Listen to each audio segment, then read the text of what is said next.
Mesdames et messieurs, bonjour. Je suis très heureuse de vous retrouver pour une nouvelle émission Femmes au pluriel sur Maghreb TV. سيداتي ساداتي مرحبا بكم في برنامج فام au pluriel على قناة مغرب تي في مع ضيوفي والضيفات ديالي اليوم هما مدام فاطمة علوي ماهر et madame Khadija Belkaïd. Alors madame Fatima Alami Maher, je connais depuis, enfin toutes les deux d'ailleurs, je vous connais depuis plusieurs années sur le terrain social. Vous allez nous parler un petit peu de ce travail social que vous avez mené, mais avant tout ça, quelques mots sur votre parcours, né ici, ici en Belgique, ou bien au Maroc. Madame Fatima Maher. Eh bien, moi, je suis une Tangéroise, née à Tanger et arrivée en Belgique à l'âge de 7 ans. Donc, on habitait le quartier nord. Mes parents sont venus ici pour travailler et nous donner une meilleure qualité de vie. Voilà, mon parcours, la scolarité en Belgique, primaire, secondaire. Et ensuite, voilà, donc après, sur le contact avec le monde associatif est venu par après. Après, donc on habitait Scarbeck, après Saint-Jean on habitait Scarbeck, et là on avait comme bourgmestre M. Nols, et la commune était plutôt de droite, et nos quartiers étaient des quartiers très mal famés, on va dire, les trottoirs, pas de luminaires, enfin il nous manquait pas mal de choses, pas d'espace vert pour nos enfants. Et la première chose qu'on a fait, c'est nous réunir entre habitants et pour avoir une meilleure qualité de vie dans le quartier. Donc déjà un regroupement contestataire et une présence active dans la commune de Scarbeck, c'est ça? Tout à fait, dans les années 80. Les années 80, les années Nols, comme on l'appelle justement. Madame Khadija Belkaïd, vous êtes psychothérapeute, assistante sociale aussi.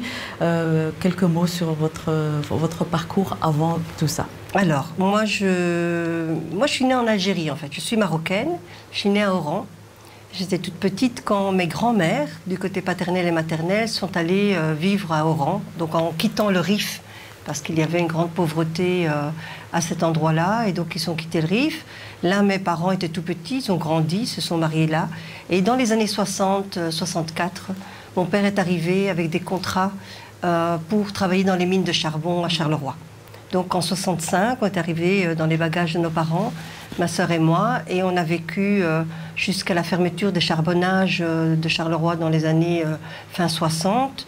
Puis on a travaillé, on a vécu, puis on est venu du côté de Gand, mais la langue flamande, mon père n'y arrivait pas, donc moi je me suis vite adaptée, j'avais 7 ans, donc voilà. Et puis alors on est arrivé à Bruxelles, et depuis lors j'ai fait mes études d'assistante sociale, et puis je me suis formée en parallèle à la psychothérapie, donc je suis psychothérapeute en thérapie brève de l'école de Palo Alto de Liège, et je fais aussi ce qu'on appelle aujourd'hui les constellations familiales. Et là, ça aborde le transgénérationnel, la psychogénéalogie, qui est aussi un domaine très intéressant et qui permet une autre lecture des problèmes que nous avons, en disant que les problèmes que nous avons, on les a hérités de nos parents, grands-parents et arrière-grands-parents, et que parfois nous portons des destinées ou des histoires, des problèmes qui ne nous appartiennent pas.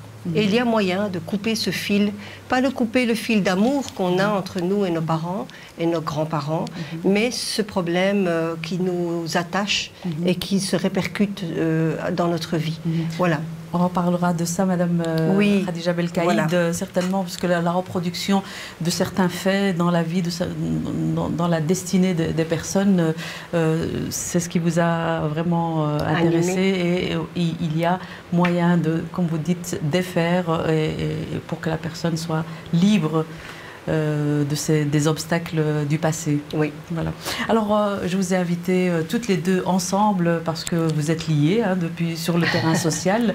Peut-être nous dire le lien que vous avez sur ce terrain social. Pourquoi est-ce que justement vous avez fini par faire un documentaire, Madame Khadija Belkaïd, sur le parcours de Madame Fatima Maher. Racontez-nous votre rencontre, Fatima.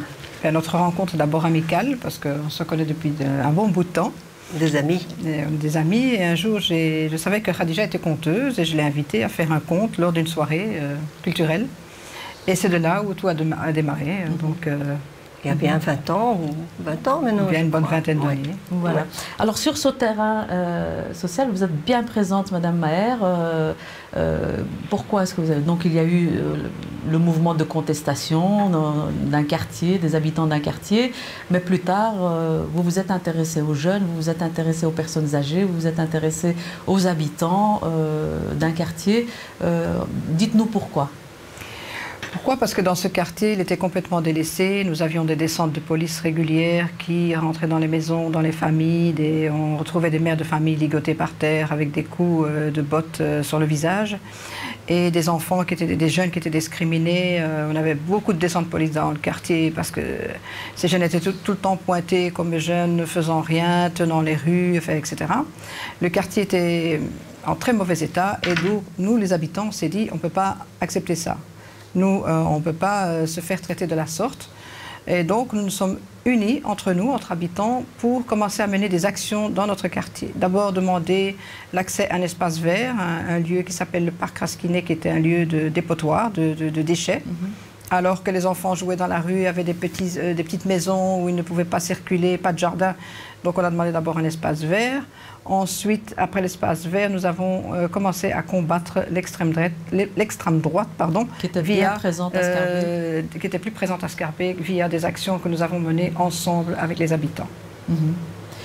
Le social, Madame Khadija Alors moi, on a un peu le même parcours. Fatima a pu travailler au niveau d'un quartier, au niveau d'une revendication d'améliorer les conditions. Moi, j'ai participé à plein de mouvements de jeunes, de ce qu'on appelait la première génération, et on a fait partie de groupes de revendicateurs, on le dira comme ça, et on a travaillé par rapport aux droits du logement, aux droits des étrangers. C'est un peu à partir de là qu'a abouti le vote pour le droit des étrangers, le droit de vivre mieux au niveau d'un quartier, le droit des jeunes, au niveau du travail. Moi, je me rappelle, j'avais 16 ans, j'ai participé à l'école en secondaire, c'était un sitting par rapport au chômage des jeunes. Et donc, je vais chez maman et je dis, maman, cet après-midi, on ne va pas à l'école. Le prof de français, il a dit qu'on allait aller faire un sitting à la place de la Monnaie. Elle me dit, لا بنتي لا بقاي في الدار ديالنا اش غادي تمشي ديري انت؟ حنا ما جيناش باش نديروا المظاهرات ونديروا البوليتيك، حنا جينا باش ناكلوا نديروا الترتين ديالنا وتكبروا وتقراو، حنا ما استناوش منكم. قلت لها لا يما خصني نمشي، كاع الولاد راهم ماشيين، ما يمكنش انا ما نمشيش. قالت لي والو تبقاي في الدار. Je suis passée par la fenêtre. C'était ma première révolte au niveau de cette bataille politique. Enfin voilà, ce sens politique, on l'a eu grâce à cette école dans laquelle on a grandi ici, cette école dite de démocratie. Et à partir de là, voilà, j'ai aussi participé à cette bataille qui a duré pendant 20 ans par rapport à la Moudawana, avec certains avocats de certains pays. Donc on s'est retrouvés aussi avec Fatima autour de l'IMIM, quand on a commémoré les 50 ans de l'immigration. Donc, de tout temps, j'ai fait partie de groupes qui allons aller vers un meilleur. Pas seulement pour la population maghrébine, mais aussi pour les femmes, ça certainement, pour que notre parole coûte, pour qu'on entende notre parole. Et c'est ce qui fait qu'aujourd'hui, on a des jeunes de cette génération, de la troisième génération, qui osent, qu'on voit, qu'on entend et qui vivent leur vie. Mais avant ça, il y a eu toute une bataille pendant des années de lutte, en tout cas. Je reviens à votre maman qui a dû aussi batailler à un certain moment pour un problème. Elle a aussi dû battre le pavé, comme on dit, aller faire des sittings pour une problématique que peut-être vous pouvez nous... Eh bien, c'était aussi dans les années 80, des années 90. Tu parles de mon frère qui a eu cette problématique, oui, voilà. Je ne parle pas de votre frère, mais de cette double peine. Et donc, ce qui s'est passé, c'est les discriminations dont parle Fatima. C'est que la population maghrébine a toujours été stigmatisée, a toujours été... le droit a été toujours différent. Et c'est à ce moment-là que je faisais partie de... rebelle, il faut le dire, du PTB, et voilà, et qui là aussi m'a appris une conscience politique. Et on a défendu on a mis en place un comité qui s'appelle on s'est battu contre la double peine. Pas pour, mais pour l'abolition de la double peine. Et là, c'était quoi? C'était que les jeunes maghrébins qui avaient reçu une peine de prison se voyaient en recevoir une deuxième, qui était de quitter le territoire et de retourner au pays. Et par exemple, par rapport à mon frère, lui, il est né à Charleroi, il a grandi ici, et il se retrouve là-bas. Et c'est ce qu'on a appelé la double peine. Et là aussi, on s'est battu et on a obtenu aussi gain de cause à cette époque-là. Parce qu'il y avait une peine de prison ici, mais au Maroc, elle continuait. On leur donnait... D'abord, ils avaient cette peine de prison ici. S'ils en avaient pour 3 ans ou 4 ans, on leur donnait 1 an ou 2 ans. Et après, on leur disait, le reste, vous êtes libre, mais vous allez au Maroc. Mais au Maroc, on n'avait personne. Au Maroc, on avait coupé les ponts avec le bled. On n'avait pas des droits là-bas. Nous, on n'a même pas de maison. Donc, c'était très difficile pour eux de pouvoir s'adapter à ce pays-là aussi, puisque nous venions de ce pays-là et on avait déjà 30 ans d'immigration. Donc, de tout temps, cette bataille, on a mené et on la mène encore, même aujourd'hui, autrement. Hein, les logements sont toujours insalubres. Au niveau de l'éducation des enfants, les écoles ont tout autant de difficultés par rapport aux jeunes étrangères. Enfin, c'est d'autres étrangers qui sont arrivés. Mais là aussi, la bataille continue, en tout cas. Justement, Madame Maher, par rapport à tous ces mouvements de contestation, quels étaient les résultats? Est-ce qu'il y a eu des avancées? Est-ce qu'il y a eu des acquis après quelques années de lutte et de combat? Oui, tout à fait. En ce qui me concerne, donc, tout ce rassemblement de citoyens et d'habitants scarbécois ont fini par avoir gain de cause. Donc, on n'a plus l'extrême droite à Schaerbeek et on a eu un parc Rasquinet à force de maintenir nos actions. Et ensuite de ça, les femmes se rassemblaient régulièrement pour faire des événements culturels. Et via ces événements culturels, nous avons commencé à nous faire connaître. Et les gens nous connaissaient bien et venaient vers nous en disant « Tiens, il est très très bon votre couscous, est-ce qu'on ne peut pas commander chez vous ?» On a dit « Mais nous, on n'est pas un service traiteur, on est des citoyennes actives dans ce quartier, on milite contre l'extrême droite, contre les discriminations dans nos quartiers et on veut une meilleure qualité de vie dans nos quartiers. » Mais au final, un jour, on a dit « Bien, pourquoi pas ?»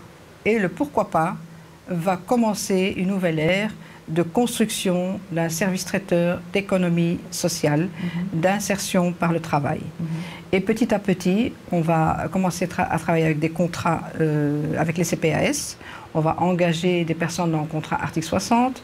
Les personnes vont venir se former. Et je dois dire que j'ai eu des gens du monde entier. Et j'ai eu des gens qui venaient avec toutes sortes de situations et toutes sortes d'histoires. Et moi, avant de commencer le travail, je commençais par l'histoire. Parce que pour moi, l'histoire était importante avant même de commencer à travailler, vu que nous-mêmes, nos parents, sont arrivés avec une histoire et un parcours. Et c'est comme ça qu'ils sont arrivés à travailler et nous donner à nous une éducation digne, dont aujourd'hui on est fiers d'eux et on veut les rendre aussi fiers de ce qu'ils nous ont inculqué, transmis et donné. Et donc voilà, c'est comme ça que le service traiteur va naître et qu'il va devenir une économie sociale et qu'on va, après quelques années, grandir, se faire connaître, engager des jeunes de quartier, franchir des portes qui sont souvent fermées à l'immigration et aux jeunes. Et tous ces jeunes qui sont toujours montrés du doigt en disant ils ne font rien, ils tiennent les murs, c'est pas vrai. Un jeune, quand on lui donne du travail, il travaille. Un jeune, quand on le valorise, il est content, il est heureux. Donc, je pense que travailler avec des jeunes, c'est important parce que la jeunesse, c'est leur transmission. Tout ce que nos parents nous ont inculqué, nous l'inculquons à nos jeunes et nos jeunes vont l'inclure à d'autres générations. Et je suis très contente que ça se passe comme ça, puisque j'ai beaucoup d'espoir que cette jeunesse va faire de très belles choses, même après nous. Oui, donc la relève est assurée d'après vous. Tout à fait, la relève est assurée. Justement, vous êtes on a été une génération ici, la deuxième génération par rapport à la première génération, c'est-à-dire nos parents, qui avons pris le taureau par les cornes pour batailler. Est-ce que les mêmes combats existent encore? Est-ce que vous pensez que justement cette relève va devoir continuer le combat ou bien, bon voilà, ils sont assimilés, je sais que c'est un terme que... Assimilés, on va dire pas tout à fait, parce que parfois on entend encore « vous êtes belge, mais de quelle origine ?» alors que nous avons dépassé bientôt la soixantaine ici en Belgique. Donc voilà, mais de là à vous dire que le combat est fini, non, il n'est pas fini. Nous sommes encore aujourd'hui face à des discriminations à l'emploi, face à des discriminations au logement et bien d'autres d'ailleurs. On est encore stigmatisés alors que depuis X années nous sommes là et que nous avons fait de très belles choses. Malheureusement, on ne les montre pas, on ne les voit pas. Mais nous, en tant que femmes, on a décidé aujourd'hui de les montrer, de montrer tout ce travail qui se fait dans l'ombre et qui n'est pas diffusé dans les médias. Donc effectivement, on a bataillé, on a obtenu, je ne dis pas qu'on n'a pas obtenu. Et après 60 ans d'immigration par rapport à nous... On ne pouvait pas faire autrement, c'est ça que je voulais en fait, mettre en évidence. Donc, ce qui se passe pour l'immigration, c'est qu'il y a eu 3 vagues d'immigration. Donc ceux qui sont là depuis 60 ans, ils en sont à la 3e et même 4e génération. Ceux-là, leurs enfants ont étudié et ont un travail, ou bien ont créé leur travail. À un moment donné, voyant que leurs aînés n'avaient pas de travail, ben, on les a poussés, on les a encouragés à créer leur travail. Un peu, c'est le parcours aussi que Fatima a fait. C'est son propre lieu qu'elle a mené pendant 30 ans et qui, aujourd'hui, elle en a fini avec un service traiteur, avec des clients de grande qualité, on va dire. Hein. Bon, moi, je parlais de nos enfants qui, aujourd'hui, ont 30 ans. Mais il y a eu d'autres vagues d'immigration qui, elles aussi, doivent s'adapter. Et elles aussi, il faut leur laisser le temps. Elles aussi, il faut savoir que ce n'est pas évident, l'immigration. Comme tu dis, il y a la bataille de nos parents. Nos parents sont venus avec une certaine mentalité d'un pays où il ne fallait pas trop s'impliquer, où il fallait, voilà, ils venaient d'un pays... oui, pas se voilà, il ne faut pas se montrer, il faut pas... Et puis ici, on arrivait avec un choc des cultures. On nous disait, prenez votre émancipation, prenez votre droit à la parole. Et on l'a fait, on le fait encore. Mais la bataille continue parce que les droits de l'homme sont toujours à acquérir et à se battre pour. On dirait vraiment oui. Et on le voit aussi, Madame Fouzia, avec l'extrême droite qui monte partout. Malgré la grande Europe, malgré la profusion de biens. Aujourd'hui, on a une crise économique qui va encore faire refermer les gens sur eux-mêmes et avoir peur les uns des autres. Et c'est ça que nous, on a essayé de batailler depuis maintenant 60 ans. C'est OK, on n'est pas de la même culture que les gens de Belgique, mais on est maintenant, en tout cas, on dit qu'on est des musulmans de Belgique. On se dit belge. On ne va pas retourner au Maroc. En tout cas, on n'a plus... Oui, on a un lien fraternel, on a encore un lien familial ou culturel avec notre pays d'origine, mais c'est la Belgique qui est notre pays. C'est plus... Et donc, c'est ici qu'on veut être citoyen actif, et nous le sommes. Voilà, il faut voir un peu quand il y a des manifs, il y a toutes sortes de personnes qui viennent aux manifestations, quelles qu'elles soient, autant des étrangers que des Belges. Et ça, c'est une réussite. Maintenant, est-ce que c'est fini? Non, parce que la bataille des droits de l'homme n'est jamais finie. Vous voulez réagir par rapport à ce que Mme Khadija, oui? Au fait, oui, je suis belge, de nationalité belge, parce que je vis en Belgique depuis X années et que j'ai acquis des droits, mais je ne peux pas dire que je ne suis pas marocaine. Parce que la nationalité marocaine, ma patrie, mon pays, ce sont mes racines. Je ne peux pas vivre sans mes racines. J'ai besoin de ces racines, parce que ces racines, c'est eux qui ont fait de moi ce que je suis aujourd'hui. Et moi, je peux m'estimer heureuse parce que j'ai épongé, on va dire, 2 cultures, marocaine et belge, et j'arrive à faire des choses magnifiques avec ça. Voilà, c'est une richesse. Et je me dis, c'est une richesse incroyable, parce que moi, que ce soit Noël ou l'Aïd, je suis toujours contente, parce que j'ai appris beaucoup de la Belgique, et mon pays, c'est vraiment mes racines, c'est ma vie, c'est mes ancêtres, et quand je retourne là-bas, ben, c'est aussi un plaisir pour moi de retourner là-bas.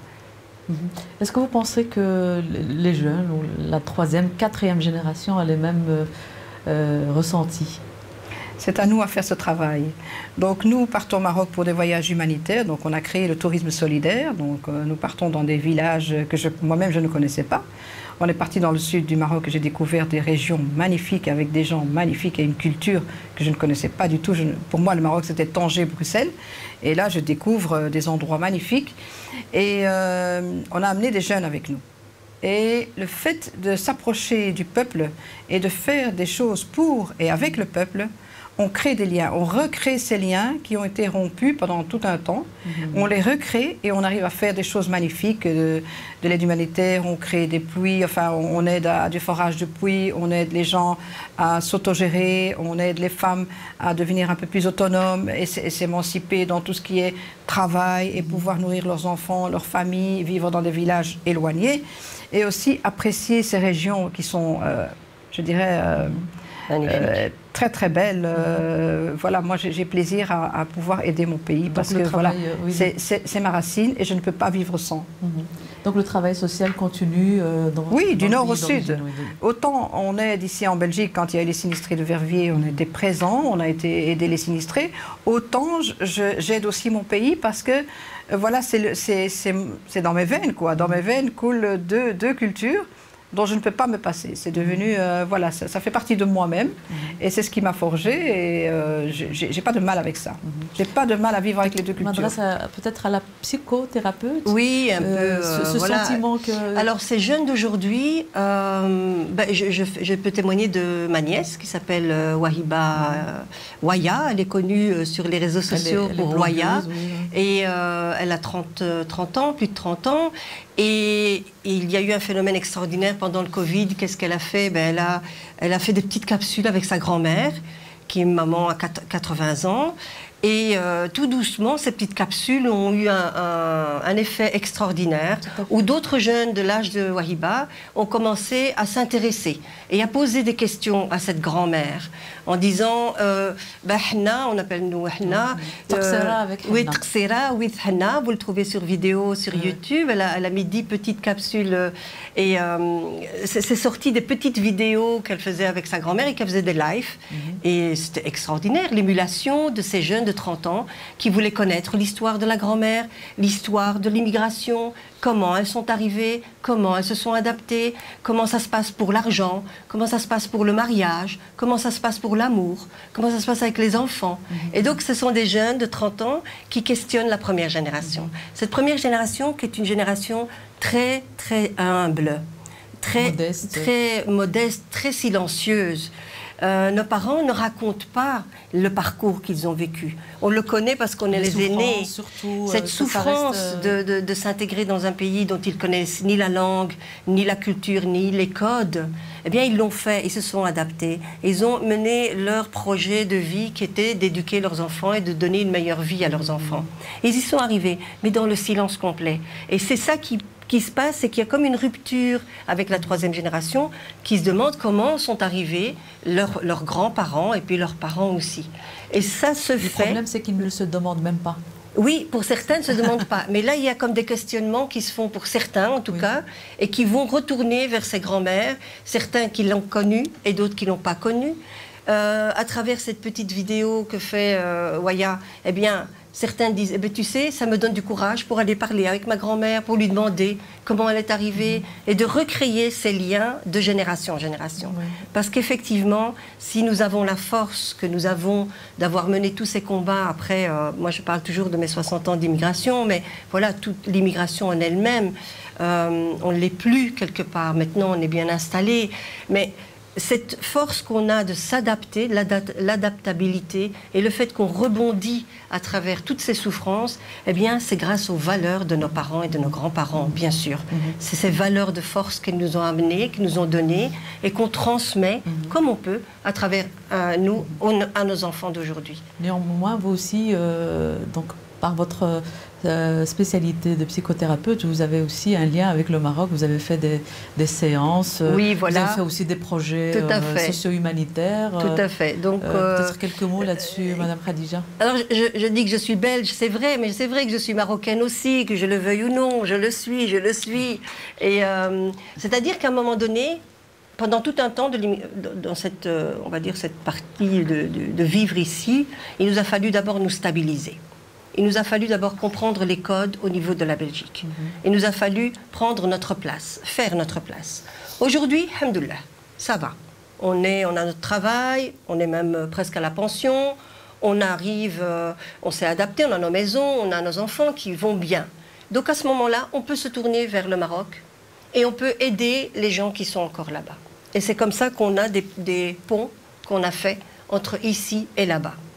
Et moi, dans le cadre de mon travail professionnel, associatif, oui, je me suis engagée aussi avec Fatima, mais au niveau professionnel et l'aide aux soins, l'aide aux personnes qui ont des problèmes au niveau de psychothérapeutique, oui. Et donc cette année, j'ai fait découvrir les constellations familiales qui ne sont connues que depuis 30 ans en Occident, mais c'est un outil très ancien.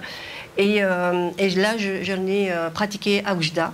Et je suis très contente parce que les personnes prennent vraiment, parce que c'est un outil particulier, on en parlera, eh bien, les gens sont preneurs. فيهم النية.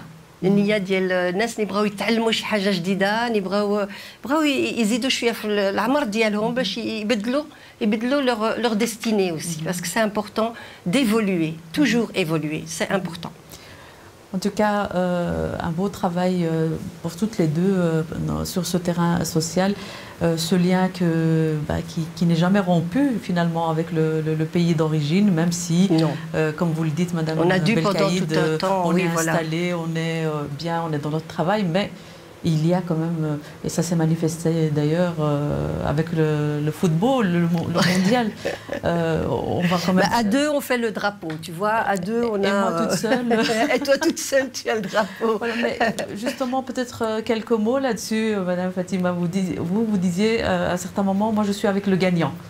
Tout à fait. Avec la personne gagnante. Mais entre les deux, mon cœur balance. Il y a eu quand même beaucoup de discussions et de polémiques sur les réseaux, des critiques aussi, du style « si vous vous sentez tellement marocain, pourquoi vous ne retournez pas ?»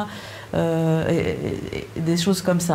Qu'est-ce que vous pouvez dire là-dessus? Si les Belges avaient gagné, j'aurais été contente aussi, donc il n'y a pas de souci.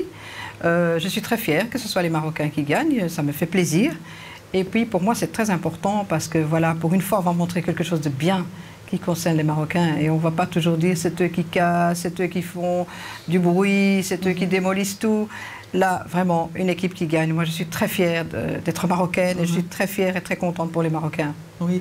Moi, je suis plus critique. Hein. Je te dis, Fouzia, vraiment, je suis plus critique par rapport au football en lui-même. Donc, le football, voilà. On ne va pas parler de football, voilà, c'est ça, etc., le football, parce qu'il y a eu aussi plein de polémiques par rapport au Qatar et tout ce que ça... Voilà. Bon, je suis fière aussi que ce soit un pays musulman qui a reçu le mondial, ça il faut le dire. D'accord, on peut discuter autour de tout ce qu'on veut, mais c'est quand même un pays musulman.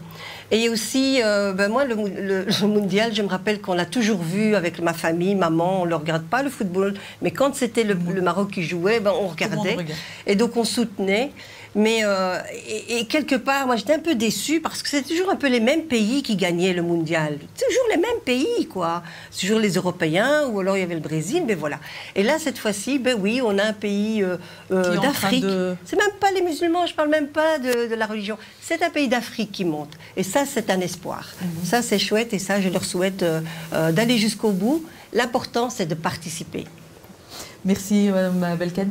Alors, votre relation amicale, c'est aussi conclu par le fait de mettre sur pied un documentaire. Hein. Ça ne sera pas le premier, on parlera de celui qui précédait, bien sûr. Khadija, racontez-nous... Pour le moment, il y a un documentaire qui est diffusé sur votre parcours de femme, de maman, mais aussi de militante ici en Belgique et en l'occurrence à Bruxelles. Comment est-ce que, Madame Khadija, vous avez écrit le documentaire, là il est produit et diffusé. Comment est venue l'idée, Khadija? Alors je vais laisser la parole à Fatima parce que Fatima, ça vient d'elle au départ, c'est son idée. Et puis moi je me suis suivie, j'ai raccroché. Alors Fatima, ce documentaire qui vous rend ce que vous méritez, en tout cas pour moi et pour beaucoup de gens, c'est-à-dire un hommage à votre parcours, à un travail vraiment de citoyenneté très active ici à Bruxelles. Donc à la fin de ma carrière, au sein de mon travail, on a voulu faire une grande fête. Moi, j'aime pas les grandes fêtes, les fleurs, tout ça, je n'aime pas. Mais moi, ce que j'ai voulu avoir, en tout cas, c'est quelque chose qui laisse une trace pour les générations futures. Mais quelque chose aussi qui parle de toutes ces femmes parce que c'est Fatima avec son parcours, mais il y a beaucoup de Fatima qui ont ce parcours et qu'on ne voit pas assez. Donc aujourd'hui, j'ai voulu faire ce documentaire pour montrer aux femmes, d'abord que quand on veut, on peut. Quand on a de la persévérance et de la résilience, ben, on arrive. Tout le monde peut y arriver. Et pour dire aux autres femmes, ne restez pas dans l'ombre. Montrez-vous et montrez ce que vous faites. Ça laissera des traces pour les générations futures. Et parce qu'on n'a pas beaucoup de traces de ce qu'on fait, justement, nous, l'immigration. Quand je vois nos parents qui ont travaillé dans le silence, on n'a pas laissé beaucoup de traces d'eux, ni de films, ni de documentaires, ni de témoignages. Et là, je me dis qu'aujourd'hui, les femmes doivent commencer à laisser des traces de ce qu'elles font, parler de ce qu'elles font, de leur parcours, de leur engagement citoyen, parce qu'on pense toujours que la femme marocaine est à la maison, soumise. Ce n'est pas vrai, la femme marocaine fait énormément de choses. La femme marocaine a beaucoup changé, a beaucoup évolué, fait énormément de choses. Et c'est ça que j'ai voulu montrer par ce parcours. Oui. Alors, et c'est comme ça, Fatima m'avait parlé de ce projet depuis longtemps. Ça lui trottait dans la tête. Et puis, dans notre vie est apparu un monsieur qui s'appelle Mohamed Dabani, qui est arrivé, qui est de Oujda, mais qui a vécu en Angleterre. Et Mohamed, il est cinéaste, il réalise des petits courts-métrages, des petits films. Et voilà. Et donc, on a pu avoir un petit budget de l'association où travaillait Fatima. Et pour le cadeau qu'ils lui ont offert, elle nous a dit, moi je voudrais... et c'est comme ça que j'ai participé avec Mohamed Dabani. Lui, il a pris les images, moi j'ai interviewé les témoins, différents témoins. Et puis j'ai fait une trame. On a pris 3 grandes parties de la vie de Fatima. On a pris l'immigration, le moment où elle arrive en Belgique, elle et sa famille, dans un quartier pauvre qui est celui de Scarbeck, à la rue de la Prairie. Et puis Saint-Josse, voilà, ça c'était Saint-Josse. Et puis après, elle va habiter à Scarbeck. Et donc tout ce qui s'est passé aussi dans le quartier. Et puis aussi toute son évolution au travers de l'association où elle va mener un projet, mais quand même de 30 ans, où elle va devenir chef-coq, elle va avoir toute son histoire, où elle va, à 50 ans, reprendre des études. Il faut le faire, hein, il faut mettre des médailles aux personnes qui, comme elle, vont vers leur autodétermination. Voilà, l'école ou le parcours de vie a fait qu'elle n'a pas pu aller jusqu'au bout, mais à un moment donné, elle a un sursaut et elle va retourner sur les bancs de l'école. Elle va avancer. Et alors, Fatima, moi, je l'ai toujours connue. Fatima ne conduit pas, par exemple. Elle a fait des choses extraordinaires, mais elle n'a pas de permis. Donc, si quelqu'un peut lui payer le permis, bismillah, c'est le moment. Mais en fait, qu'est-ce qu'elle fait? Elle se baladait avec son caddie. Et c'était son emblème. Elle avait un caddie à la main. Et là-dedans, il y avait toute sa vie dans le caddie. Elle fait les courses avec le caddie. Mais aussi, quand elle allait au cours, ses couteaux, son ustensile de cuisine à l'oreca... au Seria, c'était dans son caddie. Je dis, mais t'es dangereuse, toi, avec ton caddie, à te promener avec des couteaux. Elle me dit, chut, personne ne le sait, donc c'est très bien. Mais, et ce caddie-là, c'était cet emblème-là qu'on voulait aussi mettre. C'est que, OK, avec les petits moyens, on peut arriver à quelque chose. Et c'est ça qu'on a voulu transmettre dans ce petit documentaire qui dure 30 minutes. Et qui parle un petit peu de tout ce parcours-là, avec des personnes qui ont aussi témoigné, les personnes qui ont travaillé avec Fatima. Fatima a cette force de pouvoir pousser l'autre, de le tirer vers le haut. Et ça, c'est sa force. Monde. Voilà. Pas seulement des proches. De tout un chacun, c'est son... Mais comme elle dit, il y a beaucoup de Fatima. On a plusieurs femmes dans cette optique-là. Comme une femme, c'est ça, une femme. Une femme se bat. Pas nécessairement pour faire la guerre. Non, pas pour faire la guerre. On se relève toujours de nos moments difficiles. Et cette force de résilience, cette force d'aller vers cette autodétermination, vers ce but, on l'a et on va y aller. Et on emmène avec nous d'abord nos enfants. Après, c'est nos parents, nos frères et sœurs. Et puis, dans notre cadre de travail ou dans notre cadre associatif, c'est tous ceux que nous pouvons aider et on avance. Et ça, c'est vrai que c'est une force de la femme. Fatima, c'était important pour vous de retourner, enfin, d'être diplômée, parce que vous saviez déjà faire plein de choses hein, dans le monde de l'ORECA. Vous étiez vraiment, vos petites mains, comme on dit, l'expression font des merveilles gustatives. Mais pour vous, c'était important d'être diplômée de ça. Pourquoi? Oui, c'était important d'abord pour moi-même. C'était une reconnaissance vis-à-vis de moi-même et de tout ce que j'ai appris et que je voulais transmettre à ceux à qui j'apprenais. Donc je voulais donner le meilleur pour l'autre, pour qu'il y arrive aussi. Et donc comme j'avais des personnes qui venaient travailler chez moi, qui partaient de zéro, je voulais vraiment qu'ils apprennent les bons outils et les bonnes manières de travailler pour qu'ils aient la chance de trouver un emploi après. Donc vous les formiez. Je les formais. Je vous ai déjà vu à l'œuvre. Vous voulez que les choses soient faites, mais pour eux, pour les personnes. Pour les personnes. Pas pour, pour les clients, etc. Mais vous voulez que les personnes soient capables. Professionnelles. D'une manière professionnelle. Tout à fait. Et c'est ce qui est arrivé. Beaucoup de gens qui sont passés par toi qui ont travaillé chez moi, ont trouvé un emploi et sont très fiers d'être aussi chef d'équipe, chef de rang. Et ils me téléphonent encore aujourd'hui pour me dire merci Fatima. En tout cas, j'ai appris plein de choses avec toi et merci beaucoup. Et ils ont une famille, ils sont vraiment bien. Et ça, pour moi, c'est vraiment un plaisir d'avoir aidé ces gens-là. En parallèle de ça, vous êtes... vous motivez les personnes, vous pratiquez un petit peu le développement personnel, c'est ce qu'on dit, madame? Oui, c'est ça, du développement personnel. Est-ce que c'est inné chez vous ou bien vous avez aussi dû... Chez moi, c'est inné. Au fait, je prends les gens à partir de zéro et j'essaie toujours de les relever vers le haut et dire qu'ils sont capables de faire plein de choses.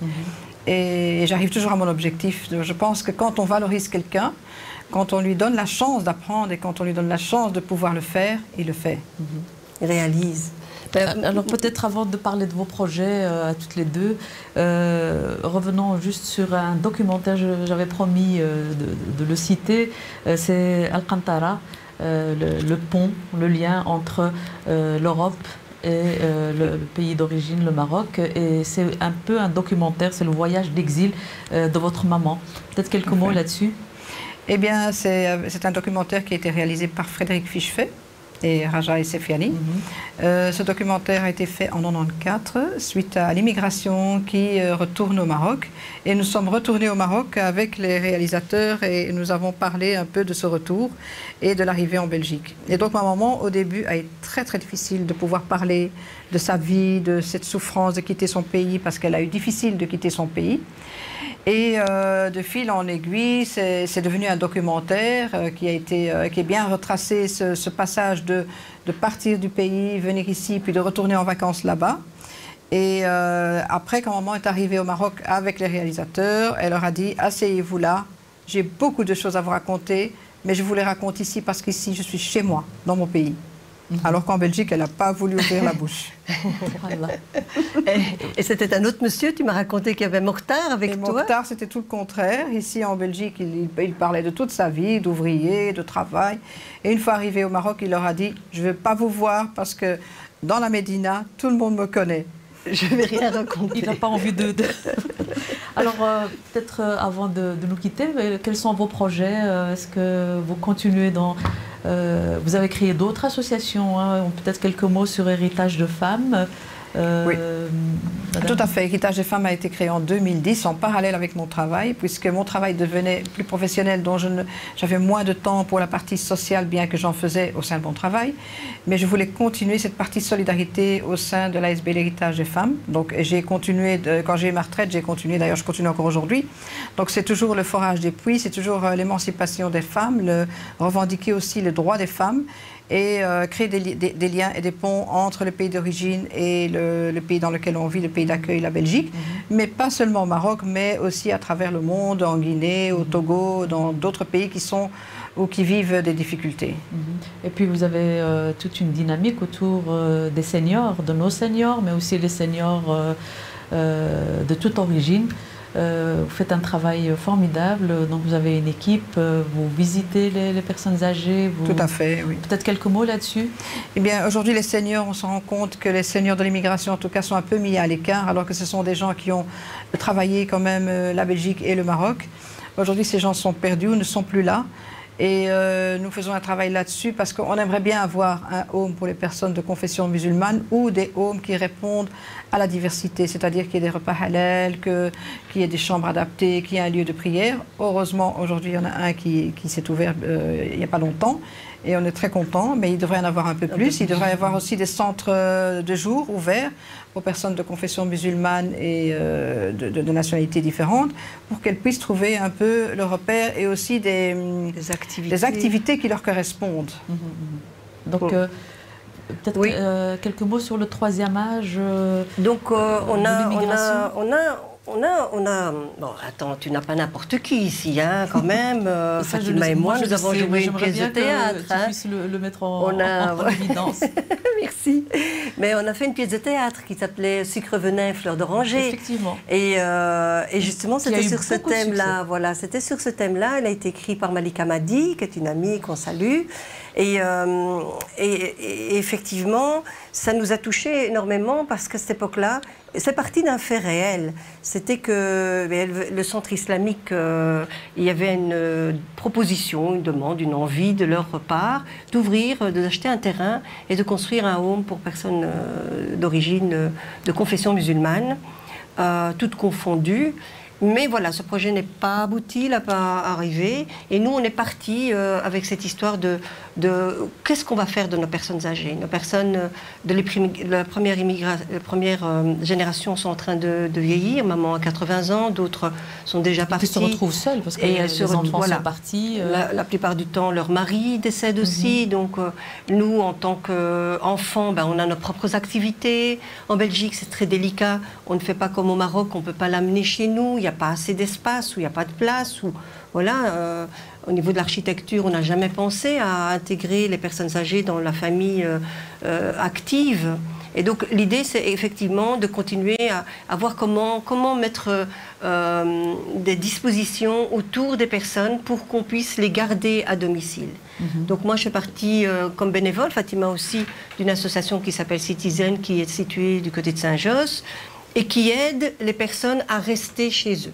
Donc les personnes âgées, les personnes du troisième âge, à rester chez eux. Donc on fait des petites informations autour de comment se déplacer dans la maison, comment se lever, comment se laver, comment, si tu tombes, comment te relever. Je pense qu'il est temps pour nous de commencer à réfléchir, oui, à ce troisième âge. Comment faire face à la solitude?